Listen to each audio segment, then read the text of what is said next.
নমস্কার বন্ধুরা, welcome back to সুষমাস world. কেমন আছেন আপনারা সবাই? আশা করছি ভালো আছেন। আমিও ভীষণ ভালো আছি। তো আজকে একটা স্ন্যাক্স রেসিপি নিয়ে চলে এসেছি।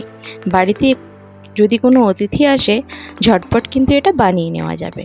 তো চলুন দেখে নেওয়া যাক কিভাবে বানাচ্ছি। তো এই স্ন্যাক্সটা বানানোর জন্য আমি সবার প্রথমে তো একটা কাঁচা আলু নিয়েছি। আলুটাকে ভালো করে ধুয়ে নিয়েছি, খোসাটাকেও ছাড়িয়ে নিয়েছি। এরপর একটা গ্রেটারের সাহায্যে এটাকে আমি ভালো করে গ্রেড করে নেব।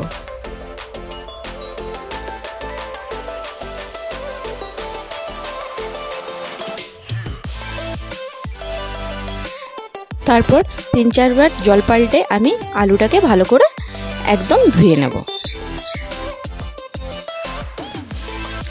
তো আলুটাকে আমি খুব ভালো করে ধুয়ে জলটা নিংড়ে বার করে নিয়েছি। দেখো, দেখতেই পাচ্ছ তোমরা। এরপর এটার মধ্যে আমি ফ্রেশ জল দিয়ে দেব, আর জল দিয়ে এটাকে আমি মিনিট 15 মতন ভিজিয়ে রাখবো। দিয়ে দিলাম জল। এবার এটাকে আমি মিনিট 15 ভিজার জন্য ছেড়ে দেব। তো যতক্ষণ আলুটা ভিজছে ততক্ষণ চলুন দেখে নিই এটা কিভাবে বানাবো, তার প্রসেসটা কিছুটা এগিয়ে রাখি। তো এখানে আমি একটা কড়াইয়ের মধ্যে 2 চামচ তেল দিয়ে দিয়েছি। আমি সাদা তেল ব্যবহার করেছি, তোমরা চাইলে সর্ষের তেলও ব্যবহার করতে পারো। অবশ্যই কিন্তু কড়াইটা গরম করে নিতে হবে আগে। দিয়ে দিলাম একটু গোটা জিরে। জিরেটা একটু লালচে হয়ে গেলে এরপর এর মধ্যে আমি দিয়ে দেব চিলি ফ্লেক্স। এরপর দিয়ে দেব ধনেপাতা কুচি। ভালো করে এগুলোকে একটু আমি মিশিয়ে নেব। তো এগুলো একটু আমার ভাজা হয়ে গেছে।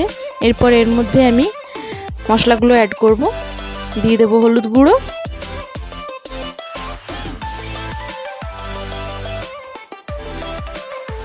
হলুদ গুঁড়োটা দিয়ে একটুখানি নেড়ে নিলাম। হলুদের কালারটা চলে এসেছে। এরপর আমি আলুটা দিয়ে দিলাম। আলুটা আবারও জলটা ভালো করে ছেঁকে তারপরে আলুটা দিলাম এখানে।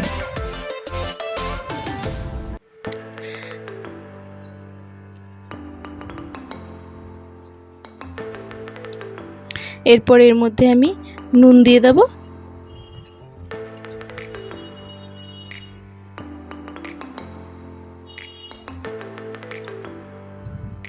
সব জিনিস দেওয়ার সাথে সাথেই কিন্তু আমি ভালো করে মিশিয়ে নিচ্ছি।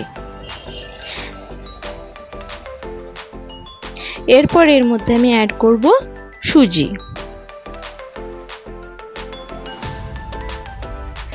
সুজিটা আমি নিয়েছি 3 টেবিল চামচ।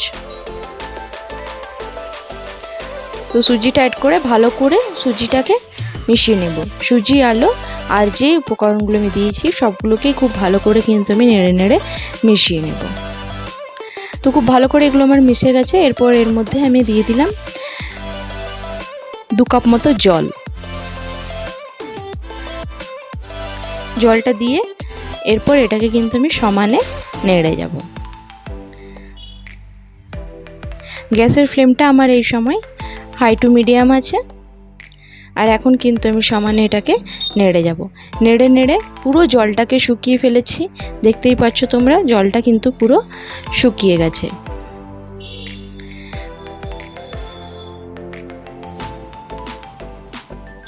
তো বন্ধুরা, আজকের আমার এই ভিডিওটা তোমাদের যদি ভালো লেগে থাকে তাহলে অবশ্যই ভিডিওটা একটা লাইক দিয়ে চ্যানেলটাকে সাবস্ক্রাইব করে দিও।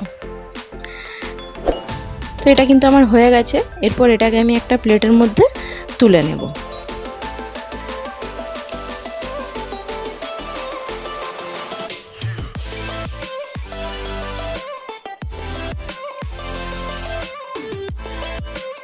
একটুখানি এখানে আমি বেসন অ্যাড করলাম,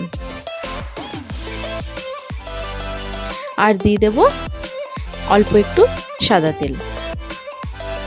এবার এটাকে আমি হাত দিয়ে মেখে নেব। আর একটুখানি দিয়ে দিলাম বেকিং পাউডার।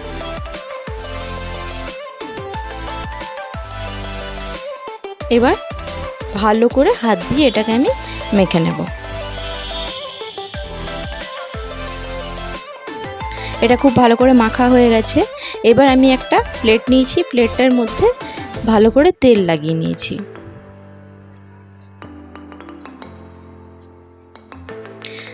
আর প্লেটের সাথে সাথে হাতেও ভালো করে তেলগুলো লাগিয়ে নিয়েছি, যাতে হাতের মধ্যে চিটে না যায়। তো সেই কারণে প্লেটে আর হাতে খুব ভালো করে আমি তেল মাখিয়ে নিয়েছি। এবার অল্প একটু করে নেব আর হাতের সাহায্যে গোল গোল আকৃতির বানিয়ে নেব। দেখো খুব সুন্দর করে গোল গোল করে আমি এগুলো বানিয়ে নিচ্ছি। কিন্তু এইভাবেই আমি সবকটা বানিয়ে নেব। তো আমি কিন্তু সবকটাই গোল করিনি, আমি একটু চপের আকৃতিও বানিয়েছি। 4টে গোল করেছি আর 4টে চপের মতন করে করেছি। এবার এগুলোকে তেলে ভেজে নেব। তো এখন আমি কড়াইয়ে তেল গরম করে নিয়েছি। এবার একটা একটা করে স্ন্যাক্সগুলোকে দিয়ে দেব। আর মনে রাখতে হবে এটা কিন্তু একদম লো ফ্লেমে ভাজতে হবে, নইলে কিন্তু উপরটা জ্বলে যাবে আর ভেতরটা পুরোপুরি কাঁচা থেকে যাবে। আর যেহেতু আলুটা কাঁচা, তো সেই জন্যেই এটাকে লো ফ্লেমে ভাজলে আলুটা খুব ভালোভাবে সেদ্ধ হয়ে যাবে। তো দেখো এগুলো কিন্তু আমার ভাজা হয়ে গেছে। আমি কিন্তু খুব ভালো করে উল্টে পাল্টে প্রায় 2 থেকে 3 মিনিট ধরে লো ফ্লেমে ভেজেছি। কালারটা হালকা একটু চেঞ্জ হবে, খুব বেশি চেঞ্জ হবে না। তো হালকা একটু চেঞ্জ হয়েছে, জাস্ট একটু গোল্ডেন কালারটা এসেছে। এরপর আমি এগুলোকে তুলে নিয়েছি। এইভাবেই সেম প্রসেসে আমি সবগুলোকে ভেজে নেব। একটু সময় নিয়ে কিন্তু ভাজাটা করতে হবে। বাড়িতে যদি হঠাৎ করে কোনো অতিথি চলে আসে, এটা কিন্তু খুব চটজলদি বানিয়ে নেওয়া যাবে। আর বেশি কিছু লাগছেও না, শুধুমাত্র আলু আর সুজি, এই দুটো উপকরণ থাকলে এটা হয়ে যাবে আর খুব তাড়াতাড়ি হয়ে যাবে। আর ভীষণই টেস্টি লাগে খেতে। তো তোমাদেরকে একটা ভেঙেও আমি দেখিয়ে দিচ্ছি কীরকম হয়েছে। এটা কিন্তু ভীষণই টেস্টি।